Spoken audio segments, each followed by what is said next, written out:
I am delighted to be here with two of my favorite younger poets.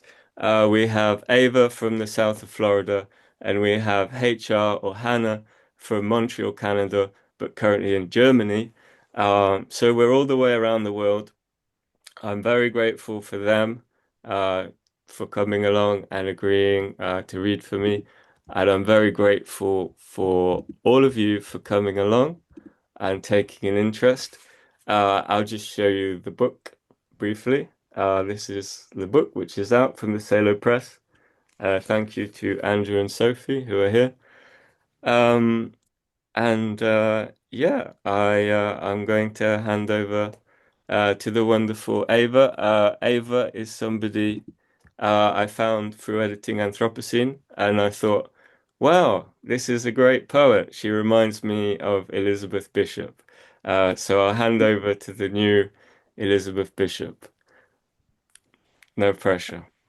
That was so kind, Charlie. Thank you. And like I said earlier, thank you guys all so much for being here to celebrate White Flowers. And thank you to Charlie for inviting me to read some of my own poetry, as well as one of his from his pamphlet, which I'm very excited about.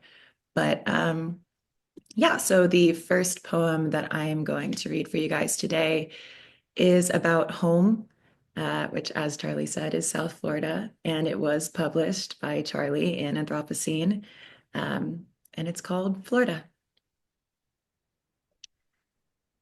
I am floating, and the sky is so blue it hurts. Still a child in these waters, though they flow differently from the ones in the womb that bore me. That strip of beach, that yawning bay, that pool where I first learned everything in life is sink or swim. But there's something about the way my eyelids turn coral in the sun, the way my hair slithers around my shoulders like water moccasins primed to bite. That wild lives in me, beautiful and deadly. Alligator scales and cypress knees, ghost orchid, prowling panther, sea grapes, swamp and sand. The clouds don't make shapes anymore, not like they used to. Only the ones I extract from them in hope and spite. My long-standing conflict with the traitorous wind. Just one more inevitable force, the gravity of distance and time, the fading of memory, the peninsula sinking ever further into the waves. I'm missing things that haven't happened yet, forgetting things I need to remember.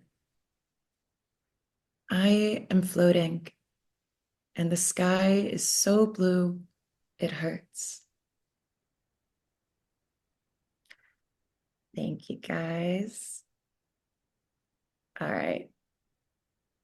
The next poem that I'm going to read is currently unpublished, but it is going to be the last poem in the first chapbook that I am working on. Um, and it is called Flight Risk. I'm only a flight risk because I am in love with everything all the time. The lush shape of a laugh, the napalm burn of a smile, even the rough palm of sadness scraping my jaw in consolation. I crave texture, everything in high resolution.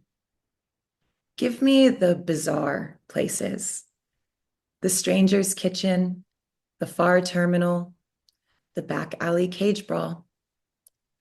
Give me the long nights and bygone lovers. Give me the lover's longing, obscene in its intimacy. I A/B test outrage because I once learned the hard way that I'm too reckless to be safe, but too clever to be caught. I wayfare by the grace of stars we polluted into obscurity, trace my fingers down the bridge of a nose that leads nowhere, or at least nowhere good. Does this sound human to you? Does this sound alive? Once everything was silence. Now noise is life's celebration. The vinyl scratch, the stadium's vulgar chants, the hot tub jet bubbles, the call girl's fake moans.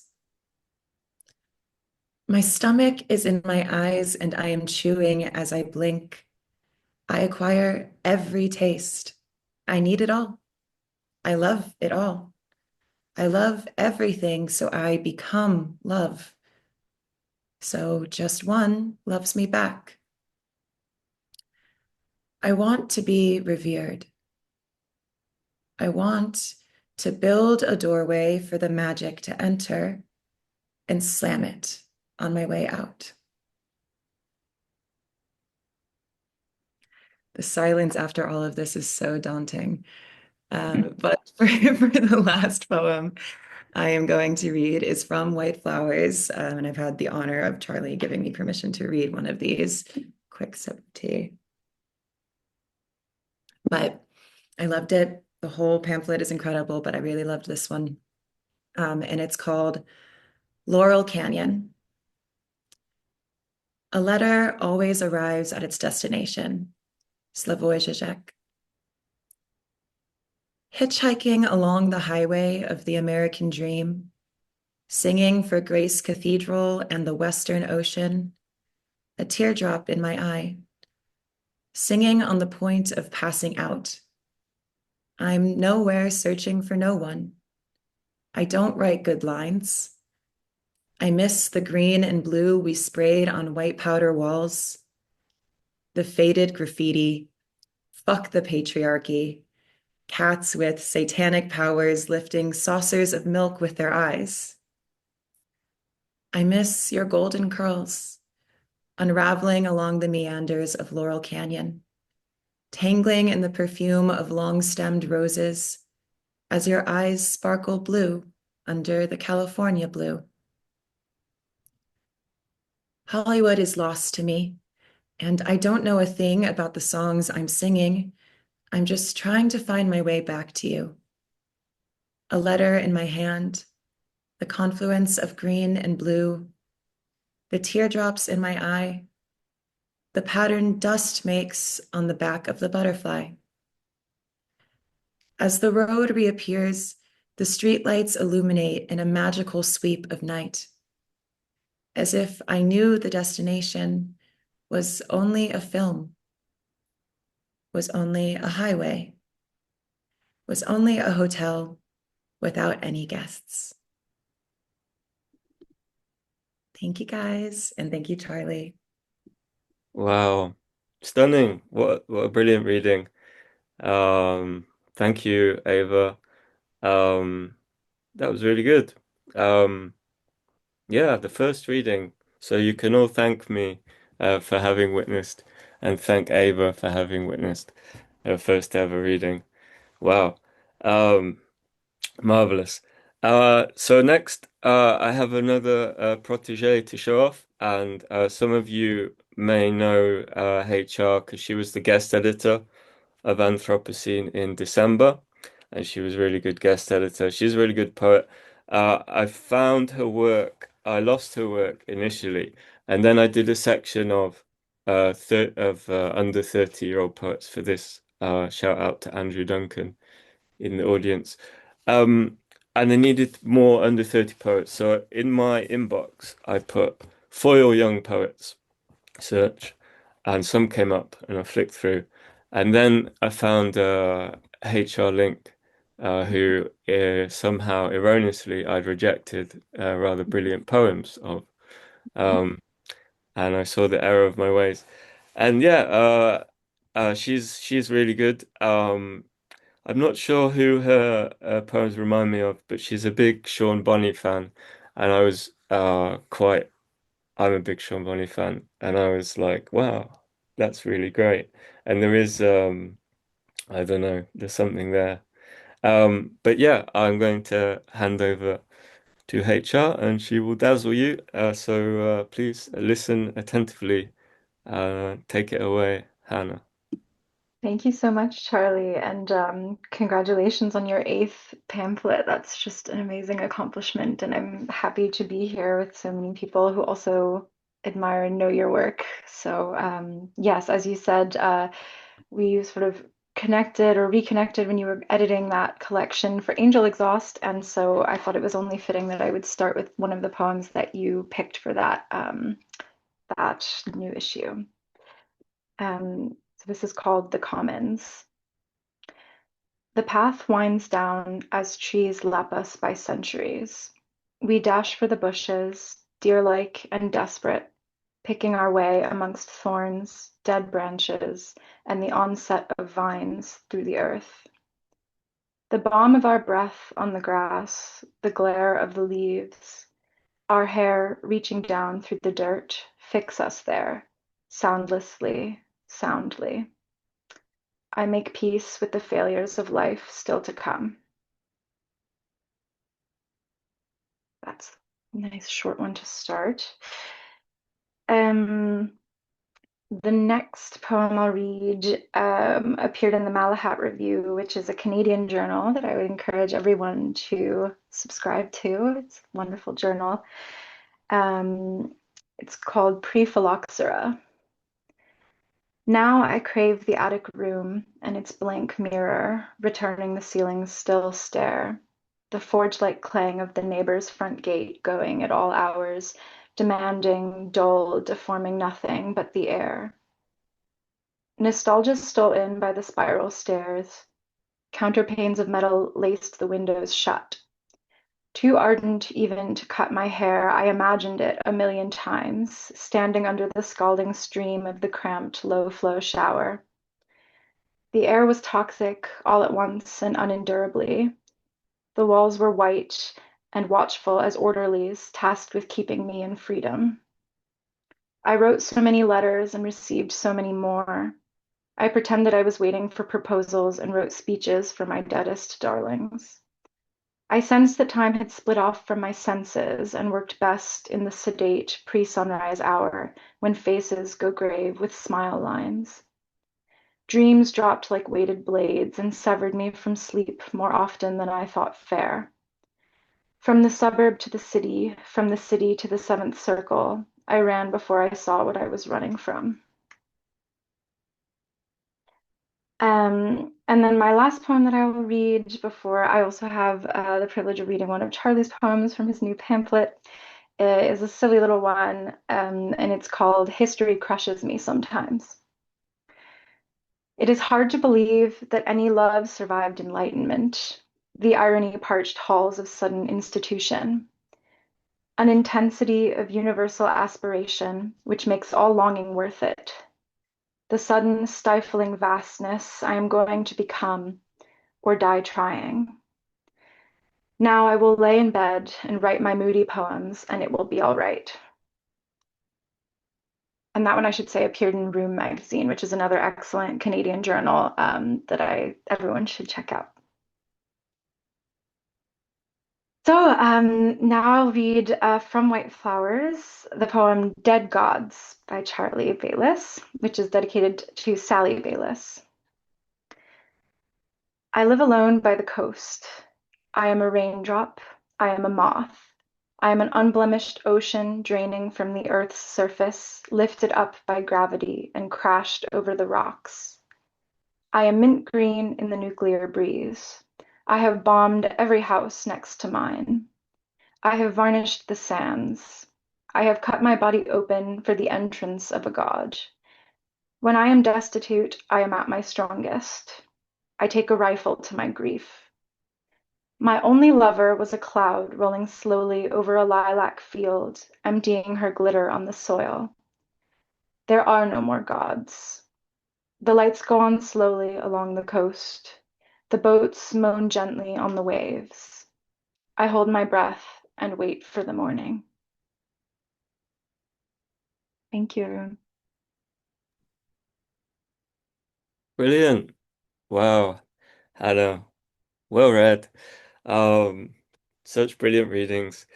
Uh, Thank you very much to Hannah, HR link there, joining us from Germany. Safe travels onwards, my friend.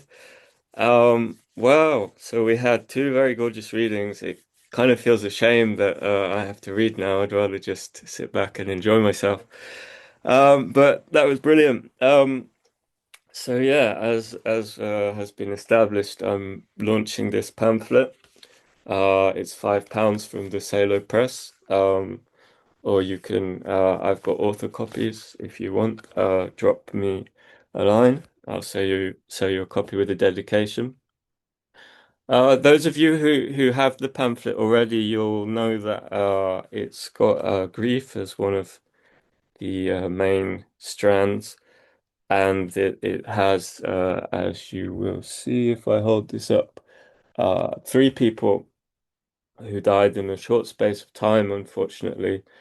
Uh, that being my father, my grandmother, and my oldest sister. So we dedicate this night and this reading to them. And I also wanted to say very briefly, within the grief and within the past 2 or 3 years, I was very angry for a while. I don't want to just say sorry to anyone I have inadvertently uh, alienated or hurt through this anger. Those people probably won't be here, but I just wanted to say it because there are some people that, if things had gone a different way, we'd still be friends, which is a shame. Okay, so I'm going to read from the pamphlet and I will begin randomly. Let's pick out a poem. I'm going to read Grace Cathedral, um, Grace Cathedral, which was written outside of Grace Cathedral in San Francisco. And it is for the homeless of San Francisco.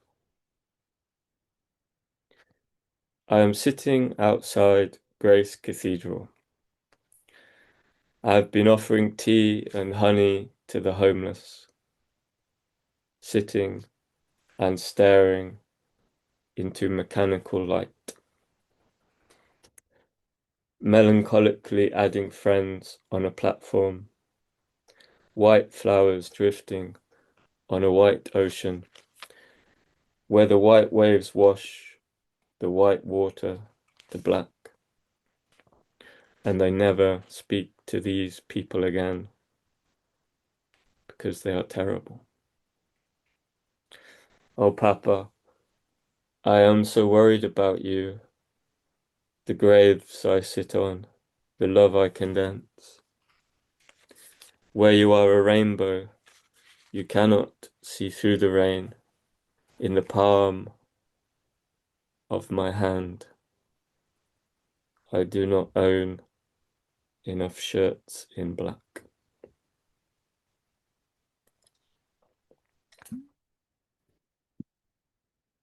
Thank you. Um, Moving on. What shall we do next? It's a tricky question. Okay, we're going to do Inner Peace Necklace. This is a two poem who the ladies who did the blurbs, my friends Catherine and Geraldine, they liked this poem. I don't know why, but they liked it. They particularly liked it. Uh, Neither of them are here, but I think they'll be watching the recording. So shout out to Catherine and Geraldine. And this is Inner Peace Necklace. In the final days of her life, she wrote to me about a necklace she bought for $3,000 at a market stall on the streets of Santa Clara, in a leafy suburb near the University of Santa Clara. The necklace had been sold to her as an inner peace necklace. Though it had exhibited no signs of transmitting therapeutic benefit to anyone in the year or so she owned the necklace. The situation changed when she died. She gifted me the necklace in her will because many years ago I did her a favor she wouldn't want me to tell you about, so I won't tell you about it. I kept the inner peace necklace in a secret place under my pillow, and every morning I would wake up beside her, beside the dead woman who gave me the necklace, for a few minutes. Then she would vanish. I can't say much about what happened when we were together, not being one to kiss and tell, or not wholeheartedly believing in the spirit world either. What I can say is that I spent more time with the necklace. As I spent more time with the necklace, I became imbued with a new energy. I found even the smallest speck of dust on the mirror fascinating. The jewels on the necklace were smooth, round, polished, glittering like a chink in a line of cocaine. When I held them in the palm of my hand, the hardships of my life disappeared. I saw my fears were events which had already happened. Nothing to worry about. Everything would be fine, except the contents of the letter were quite disturbing. I can't go into detail for her sake. I am protected by her mysterious power over me. I'll try to show you by hints and approximations the letter really was not quite right. Noticeably not written by someone of sound mind. I don't know how to tell you. Perhaps you have some experience with the mentally ill or damaged. The words were not particularly gripping, but there was something haunted in them, something I couldn't quite place my finger on. The letter was not signed. Thank you, you're too kind. Um, okay, great. Now a shorter poem. I wanted to dedicate this poem to my friend Toby, who is in the audience, because there are many talented people in the room, but he must be up there with the most talented. So this is for him. And this is the opening poem, and it's called I Feel There Is No Compensation for Your Suffering in This Life. And the poem in the book is for May Baylis, so it's for May and Toby now.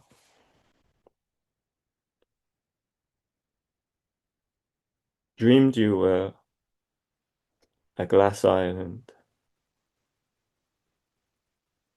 a grain of sugar bathed in supernova blue, cliffs carved out of a cliff. May balloons over my head. I was May all summer long. There were bonfires under treacle skies where she roasted sprats.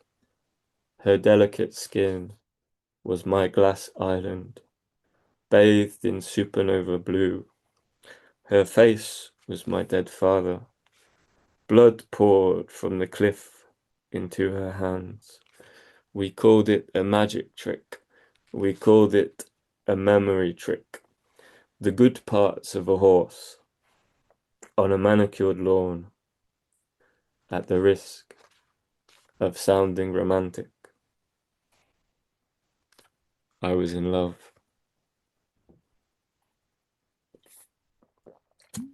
It's thirsty work reading poems. I don't know if any of you have ever read poems before, but I don't advise it. I'm just catching up on the chat. Oh, thanks, Baz. How are you doing? Great. Yep, Alan, I agree.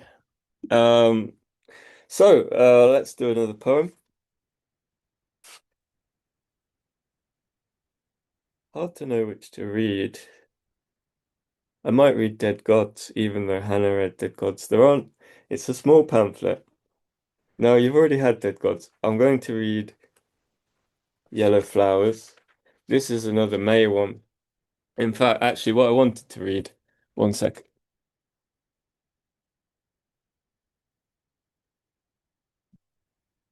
So I didn't properly launch this pamphlet, but it has maybe the best May poem.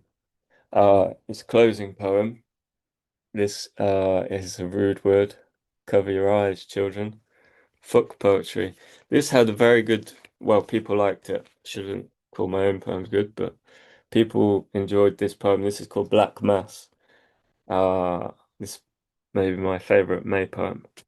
Black Mass. I am May Baylis.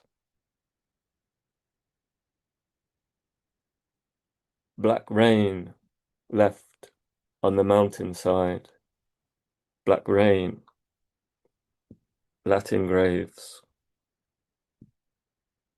The receiver slides to a ray on May's bedroom floor. The sun leans in and paints her room yellow. The subtext is loss, or a raindrop is a delicate map of the East Midlands. Loughborough, 28 Moor Lane. I stand outside her home. Her cold body is inside. She is dead. Flies gather by the window.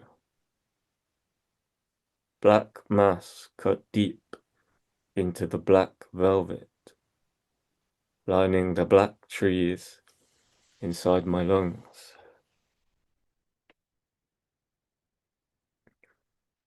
The monsters she wore in white. Forever.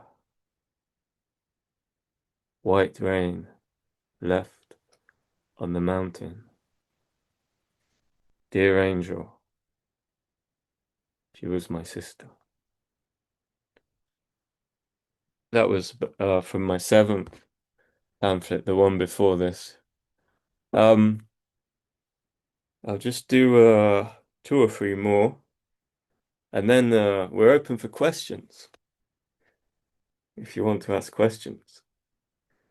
There's reading poems is tiring. Let's read what shall we read? This the poems in this, a couple of them are from before anything tragic happened. And so I'm looking at them quite fondly, just because it's so less emotionally taxing to read and yeah, the one Ava read, Laurel Canyon, was from before, and this one is also from before anything particularly tragic happened. Um, and this was in a Canadian journal. Get that, Hannah, HR. This was in Into the Void, another Canadian journal, which you should know and love. I think the only time I've been in a Canadian journal. White and gold. You were sweet till you hit me with the sole of my shoe, my mouth full of iodine, lobbing tennis balls over Nuke's beautifully ribbed mineral belt. When the sun came up, my veins were little golden homes, a dreamy girl skating upside down, rubbing horses through my veins in my favorite party dress, singing, everyone should receive the same amount of hate. Everyone should receive exactly the same amount of hate. Thank you. In this, Charlie, could you tell us your background And why poetry? Oh, okay, the questions have already come. Um, my background, Ava's mother or sister, is born in Nottingham and main profession teaching English abroad. Uh, what brought me to poems? Uh, alienation, creative expression, and eventually finding people that of similar background who were cool that I like being around. And it's kind of a thing where you'll notice this with Ava. The more she does it, the more she will get involved and become. It will start to take over. It just becomes all consuming. And there are poets in the room here who've been doing it for 50 or so years, and it just takes over. I think it's just something real. So once you start caring about it, that keeps you alive, and you keep it alive. And yeah, it never fades. Poetry will always be your friend. Now, let's go back to reading. Thank you for the question, Roberta. I'm just looking around to see if I've got anything else, any other books to read. Um, okay, I'll do this one. I think I'll only do two more. I'm wary, you've all got things to do. But as I've said, we're open for questions. This one is Inquest. I'll tell you a little bit about writing it. So, my father died in quite tragic circumstances, so there had to be an inquest into his death. And this was really like torture, really. So we had to go as a family to the offices of the council where they held the inquest. And, various like, so the hospital involved were all there. There'd be like all the things that happened were sort of analysed before us. And I just went along with the notebook and sort of just wrote down things. It was more a way of just keeping myself kind of grounded, or just something to do. And then I always had in my mind, well, when this inquest is over, these notes, at the very least, I'll get a poem out of them. And so that is what happened. And it's called Inquest. There's a big Sylvia Plath influence for Sylvia fans. I know you're out there, Sylvia Plath fans. This poem's called Inquest. Let me pick a random friend in the audience to dedicate it to, as I'm sure it will make them smile. Who deserves it? Let's give this to Shuyu. Shuyu, this is a poem for you. Inquest, and for Isabel Baylis. Inquest. In winter, there are no great departures.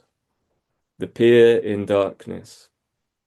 A man alone on the rocks. Swanlit by the swinging beams of the lighthouse. No visible signs of distress. It appears he stopped here deliberately. At 12:08, the towboat tugs the towboats away. At 12:08, we can say he died. We can say life was extinct. The waves mouth lullabies to the side of cargo ships, adrift on a sea of deep blue. Sadness seeps through constellations and notes. Nothing is moving on the rocks. By morning, the body is washed away to where an oil rig rusts. Slow deterioration, screams that are absent. A supernatural calm descends. Another man walks in silence, alone on the rocks.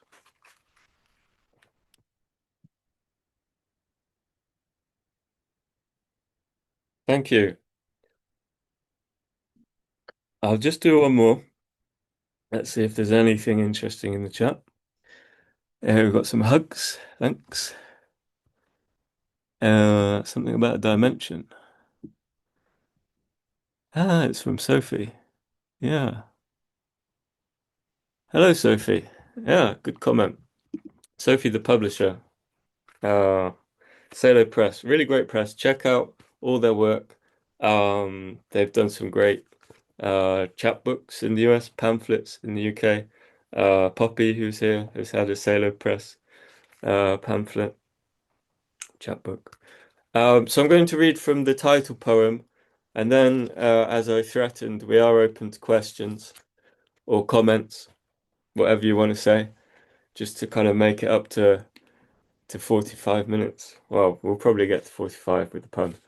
So I'm just going to read the first two parts of the title poem. I want to thank Linda, who is here, for publishing the poem in the Long Poem magazine. Good magazine for long poems. In fact, one of the preeminent magazines of long poems. The Long Poem magazine. Check it out. Buy a copy. Support Linda. And yeah, this is the title poem, and so not much really else to say. I'll just read it.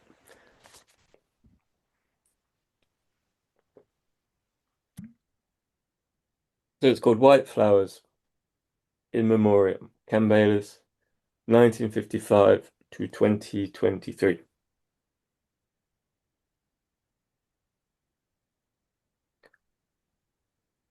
White petals blow clockwise from the lips of white flowers. White petals blow clockwise from the lips of white flowers. Black notes on a bench. Rust on a ring or a bone, ravaged by memory. Silence at the end, his body cooling under the iron of the bus.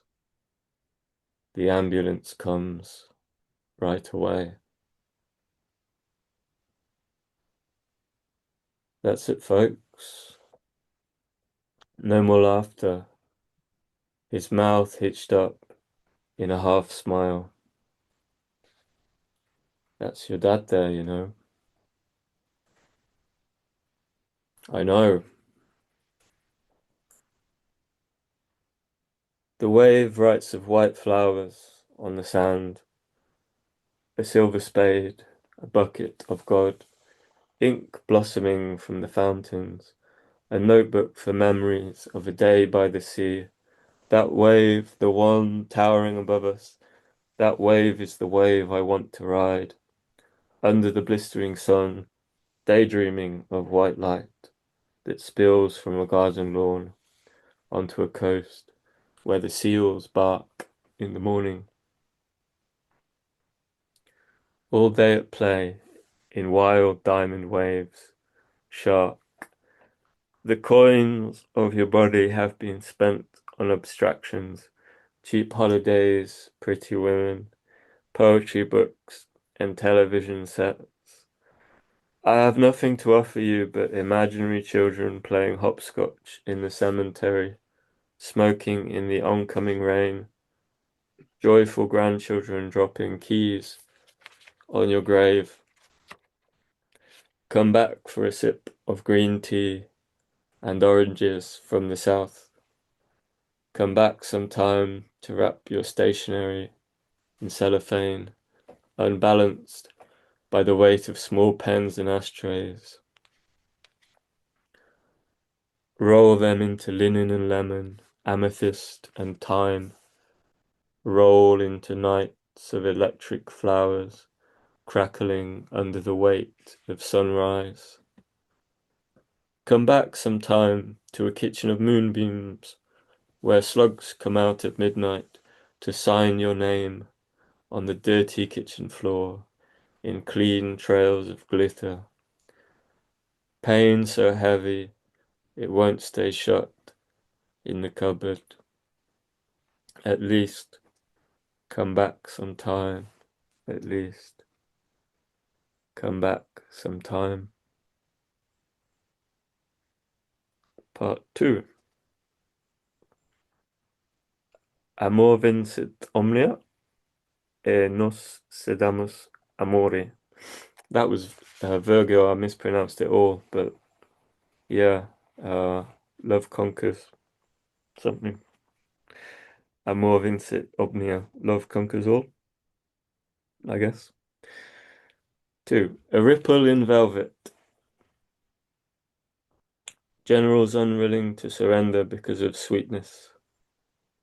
A shadow moving over a Midlands town. The ambulance comes right away. 11:29 and 46 seconds. 12:08. Life is extinct. I remember the Christmas before your suicide when you waved goodbye on the stairs. I was standing with Julia, tears in my eyes. There was nobody to hold my mother's hand. The alarming ring of the final goodbye. Gone, gone, the words blur on the wind. What you were, a man of lampshades, sharp pencils, a singing man, loving details, inefficiently efficient. You raised 4 children and watched helplessly as they suffered. Your sadness, a swallow winging the velvet skies over Nottinghamshire. Occasionally, the world will lift you balloons and paper planes. It would be a good idea not to hold on to them too tight.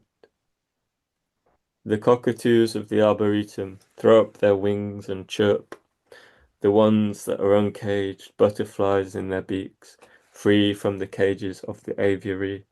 I doubt I'll see you again, but who knows? I'm not a hypnotist. I'm not attracted to iron filings. They smother me, my beating heart, my bucket of God. Every thumb, a thank you for this dream of a beautiful life. I will never imitate you, though many times I thought I would. Dead man, tarantula, coward in a limousine, sharking around Bulgaria. Own up to your fate. Pave me a path of light for the acacias to tremble in. Orange leaves loose in autumn burn to a fine, soft gold. I will never imitate you while there is still beauty in the world. And if I am weaker than you, I know there is still beauty in the world, in the deep green strength of my eyes. There you go. That was the deep green strength of my eyes, reading poems from a book. Thank you all for being here. It's been a pleasure. Thanks again to Andrew and Sophie for publishing, for Hannah and Ava for reading with me. As I said, if you want to write a question, we can do a quick question or two, or yeah, feel free to unmute and say something. Uh, or if not, we can just go. Let's see what's in the chat before we go. It says thank you. Oh, great. Um, yeah, well, I believe we'll head off before there are any questions. But it was a great pleasure. Ava and Hannah, do you want to say anything before we go? Either of Is the you want floor to? closed to questions, or can I ask a quick one? Oh yeah, go ahead. Yeah, sure. Your epigraphs are so varied. I wonder, I've never seen a Slavoj Žižek epigraph on a poem before, so I wondered how you select your epigraphs. Does the poem sort of come from the epigraph? How Yeah, does as that I work? told you before the reading, it's Lacan, and no doubt you've brought that up just to make me reveal my idiocy. But that was from a Zizek article about Lacan. Why are they so varied? I suppose because I read a lot, and yeah, I mean, there's there's always interesting things to be found in people's epigrams. Um, but I think you do have to be quite conscious when you use them that they actually say something to what you're writing. Um, that's all I'll say. But hopefully I achieved that. But yeah, that's Lacan, as you know, as I said before. Yeah. Thanks. Ava, do you want to say anything before we go? I'll be getting my coffee. Okay, cool. The people want to hear from you. How was your first reading? Um, Scary, but Gary. well, I've never really read my poetry out loud before because it's also vulnerable to me, but it was nice to have the opportunity to do it amongst such wonderful company. So Yay. Great. Well, I urge Uh, everyone to read Ava and to read HR Link and to read my poetry. And I think we'll leave it at that. Thank you all I had a for coming. question, Charlie. Oh, yes, Yeah. go ahead. First of all, congratulations for everybody. It's a very difficult environment reading online, right? Because it's sort Yes. of into a void and you don't get that feedback. So certainly for like Ava, who obviously hadn't done it before, it's well done. It was a really lovely reading. It was really enjoyable to listen to all of the readers. But I had a question specifically for you, Charlie, because obviously these poems were written under a tremendous sort of pressure of personal grief, which obviously changes the content and dictates the content. Did you find that there was a concomitant sort of change in your kind of formal approach to the poems, how they were appearing on the page, or their kind of sonic structures, or anything along those lines? Um, that's an interesting question. I don't think I did, to be completely honest. Sort of my approach is always like the way I write hasn't really changed. It's just put things in a notebook and work out how they go on the page. And I think more, I mean, it's quite an obvious thing to say, but the emotional tone changed significantly. And I think in every pamphlet from when I was younger to now, I've just got sadder. And I think that's kind of inevitable in life. But here, there's obviously been a much markedly sadder turn. But no, nothing. I don't think form was really affected. Uh, but that's an interesting question. So thank you, Toby. And yeah, I hope you're well. Hope all is good. It is, yeah. Thank you. Brilliant. Right, I'm officially signing off. I'll leave you all in peace. Please support my poetry career, if we can call it that. Stay well. And yeah, speak soon. thank you, Charlie. Thank you, everyone.